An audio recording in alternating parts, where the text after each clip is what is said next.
ليه وجود سبيك اب مهم في الحفلات؟ اتليست في حد اقدر ارجع له، او اي حد تاني من صحابي يقدر يرجع له، ويكون محل ثقه ان هو هياخد له حقه لو حصل له اي مشكله في الحفله. يبقى بيخلق سيف سبيس كده للبنات، ان هي تبقى حاسه انه في جهه موجوده هتساعدهم.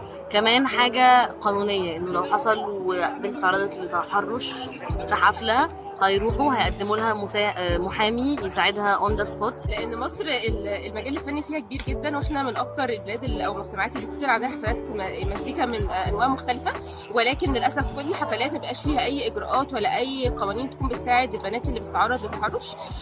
تقريبا الاجراء الوحيد اللي ممكن يكون بيحصل بيبقى شخصي من السليبرتي نفسه، هو بس ان هو ينوه قبل الحفله اخلاقيا منه ان هو يكون الناس تكون حذره وتخاف على بعض، بس ده بتبقى حاجه شخصيه بس بالنسبه لي. وجود سبيك اب معانا في الحفلات بصراحه خلال الكام يوم اللي فاتوا كان داعم لينا جدا. في اول يوم حصل فعلا مضايقات وسبيك اب خدوا الاجراءات اللازمه. تاني حاجه وبالنسبه لي اهم حاجه انهم كانوا بيحذروا قبل كل يعني بيرفورمانس ان هم موجودين، هم يساعدوا البنوته او الولد، عشان مش شرط ان التحرش يكون بالبنت بس، عشان يدي سنس اوف سكيورتي للبنات وهي جايه ايفنت زي ده. ممكن تحصل مضايقات لبعض البنات، تمام؟ وجودهم لوحدهم بيخليهم مش عارفين ازاي يتصرفوا في موقف زي ده، ازاي ممكن اخد حقي، ازاي ممكن انا اصلا اسيطر على الوضع. وجود سبيك اب بيدي فرصه للبنات ان هم يكونوا مرتاحين، لان في حد ممكن يساعدهم.